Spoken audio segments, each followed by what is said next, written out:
Allez, on se penche aujourd'hui sur une question que se pose n'importe quelle entreprise. C'est quoi au juste les risques juridiques de son activité? De la petite start-up au grand groupe, personne n'y coupe. On va décortiquer ça ensemble, voir les différents types de responsabilités et surtout comment on peut s'en protéger.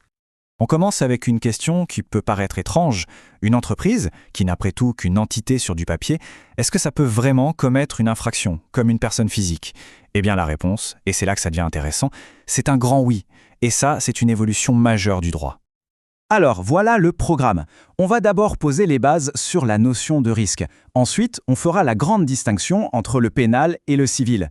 Puis, on va plonger dans les deux grandes familles de la responsabilité civile avant de terminer sur du concret. Comment les entreprises font pour se protéger. C'est parti! Bon, on commence par le commencement. Avant même de parler de loi, de juges ou de tribunaux, il faut bien comprendre une idée fondamentale, celle du risque.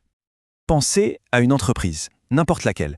Chaque action qu'elle mène, que ce soit vendre un produit, embaucher quelqu'un, ou même juste faire un post sur les réseaux sociaux, c'est un peu comme jeter un caillou dans l'eau. Ça crée des ondes.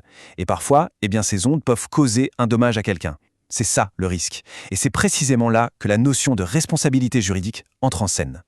Maintenant, il faut faire une distinction qui est absolument cruciale.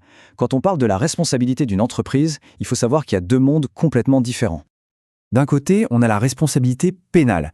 Là, c'est l'affaire de la société tout entière. Si une entreprise pollue une rivière, par exemple, elle commet une infraction. Le but, c'est de la punir. De l'autre côté, on a la responsabilité civile. Là, c'est une affaire privée entre deux parties. Un client glisse sur le sol mouillé d'un magasin, il subit un dommage. L'objectif, c'est de l'indemniser, de réparer. Donc on a bien deux logiques, deux buts et deux types de tribunaux bien distincts. Ce principe du code pénal, il paraît frappé au coin du bon sens, pas vrai? On ne paye que pour ses propres erreurs. Sauf que, attention, la justice a ajouté une petite nuance assez fascinante. Imaginez le scénario. Une entreprise A a commis une fraude. Pour y échapper, elle se fait racheter par une entreprise B et disparaît. Eh bien, la justice a dit stop, pas si vite. L'entreprise B peut tout à fait être condamnée pour les fautes de A, surtout si la fusion sentait la manœuvre pour éviter les poursuites. C'est un garde-fou vraiment très puissant. Ok, on met le pénal de côté un instant et on va zoomer sur la responsabilité civile. C'est vraiment là que se joue la majorité des litiges pour les entreprises. Et cette responsabilité civile, elle se divise elle-même en deux grandes branches. En fait, la toute première question à se poser, elle est hyper simple, mais elle change absolument tout. C'est, est-ce qu'il y avait un contrat qui liait l'entreprise et la personne qui a subi un dommage? Parce que la réponse à cette question, elle nous envoie sur deux chemins juridiques qui sont totalement différents. D'un côté, on a la responsabilité qu'on appelle contractuelle. En gros, une promesse écrite, un contrat n'a pas été tenu. Et de l'autre, la responsabilité extra-contractuelle. Un dommage a été causé, mais sans qu'il y ait de contrat entre les deux parties. Et là, attention, point très important, on ne choisit pas. S'il y a un contrat, on est obligé d'emprunter la voie contractuelle. Allez, explorons un peu cette première branche. Qu'est-ce qui se passe concrètement quand une entreprise ne respecte pas les engagements qu'elle a pris dans un contrat? Pour qu'une victime puisse obtenir réparation, elle doit prouver trois choses. C'est un peu comme un puzzle en 3 pièces. D'abord, la faute. L'entreprise n'a pas fait ce qu'elle avait promis. Ensuite, le dommage. La victime a subi une perte, que ce soit de l'argent, du temps, peu importe. Et enfin, le plus délicat à prouver, c'est le lien de causalité. Il faut démontrer que c'est bien la faute qui a directement provoqué le dommage. C'est un véritable jeu de domino juridique. Alors il faut savoir que dans un contrat, parfois on ne promet pas un résultat, mais on promet de tout faire pour y arriver. C'est ce qu'on appelle l'obligation de moyens. L'exemple type, c'est le médecin. Il s'engage à donner les meilleurs soins possibles, mais il ne peut pas garantir la guérison à 100%. Pour le patient qui veut attaquer, c'est plus compliqué. Il doit prouver que le médecin n'a pas bien fait son travail.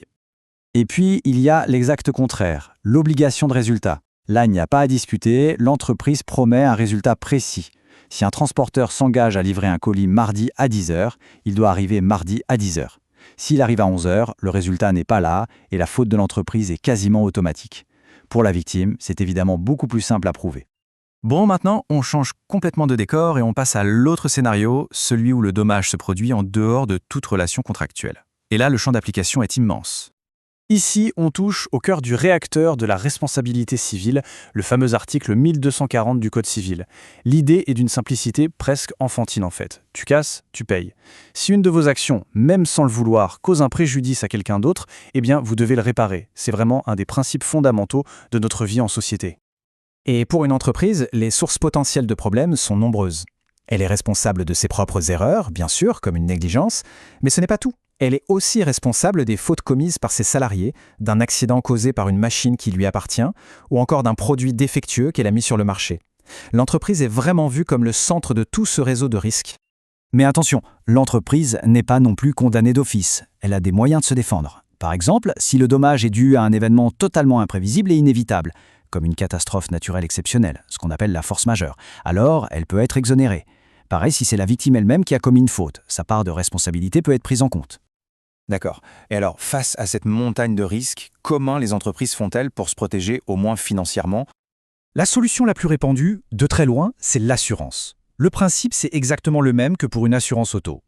L'entreprise paye une prime régulière à un assureur, et en cas de pépin, si sa responsabilité est engagée, c'est l'assureur qui sort le chéquier pour indemniser la victime.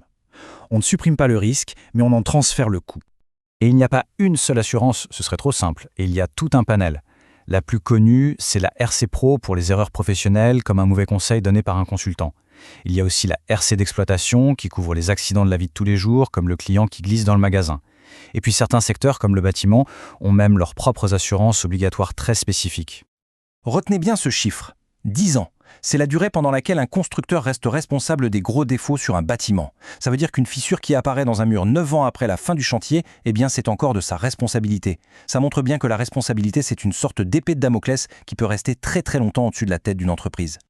Et on termine avec un cas qui est un vrai casse-tête juridique. C'est ce qu'on appelle le risque de développement. Imaginez qu'une entreprise sorte un produit. Des années plus tard, la science découvre que ce produit est en fait dangereux, grâce à des techniques qui n'existaient pas du tout au moment de sa sortie. L'entreprise peut alors se défendre en disant « Je ne pouvais absolument pas le savoir ». Et si elle le prouve, elle peut être exonérée. Et cette idée, ça nous amène à une question de fond, une question vraiment vertigineuse. Si on punit systématiquement une entreprise pour un risque qu'elle ne pouvait absolument pas connaître, est-ce qu'on ne risque pas de tuer l'innovation dans l'œuf? D'un autre côté, il y a la sécurité des consommateurs. Alors, où est-ce qu'on place le curseur? Faut-il privilégier la sécurité à tout prix ou accepter une part de risque pour permettre le progrès? Il n'y a pas de réponse simple et c'est tout l'enjeu du droit de la responsabilité aujourd'hui.